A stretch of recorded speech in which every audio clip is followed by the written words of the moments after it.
नांदणी येथील प्रसिद्ध माधुरी उर्फ महादेवी हत्तीला पुन्हा मठात परत आणण्याच्या मागणीसाठी सांगली शहरात सह्यांची मोहीम उभारण्यात आली। ही मोहीम भाजप किसान मोर्चाचे उपाध्यक्ष पैलवान पृथ्वीराज पवार यांच्या नेतृत्वाखाली पार पडली। या मोहिमेला सांगलीकर नागरिकांचा मोठा प्रतिसाद मिळाला असून हजारो नागरिकांनी सह्या करून आपली भूमिका नोंदवली। माधुरी हत्तीच्या स्थलांतरामुळे नागरिकांमध्ये नाराजीचे वातावरण असून सोशल मीडियावर देखील संतप्त प्रतिक्रिया उमटत आहेत। या सह्यांमध्ये केवळ माधुरीला परत आणण्याची मागणीच नव्हे तर अंबानी ट्रस्टच्या भूमिकेवरही नाराजी व्यक्त करण्यात आली।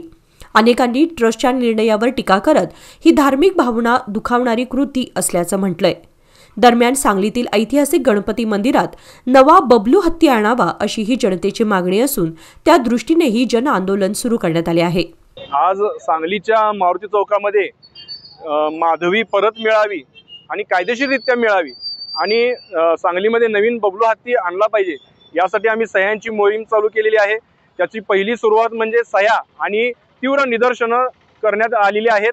त्यामध्ये समस्त सांगलीकर अगदी तरुणांपासून ज्येष्ठांपर्यंत सगळेजण सामील झाले होते आणि ही मोहीम आता आणखीन तीव्र करण्यात येईल। प्रसंगी आम्हाला रस्त्यावरती उतरून हायवे अडवायला लागला तरी चालेल, पण ही मोहीम आम्ही यशस्वी केल्याचं थांबणार नाही। आज सांगलीतील समस्त नागरिक लहान बालगोपाळांपासून विद्यार्थ्यांपासून ज्येष्ठ नागरिक इथं आले होते। त्यांनी उत्स्फूर्तपणे सह्या केलेल्या आहेत आणि आमच्या या मोहिमेला पाठिंबा दिलेला आहे।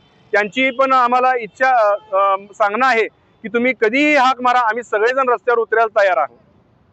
भूमिका काय आहे? पुढची भूमिका आमची आज जो मारुती चौकात हा जो उपक्रम चालू केलेला आहे तो सांगली शहरातील प्रत्येक प्रमुख ठळक चौकांमध्ये हा केला जाईल।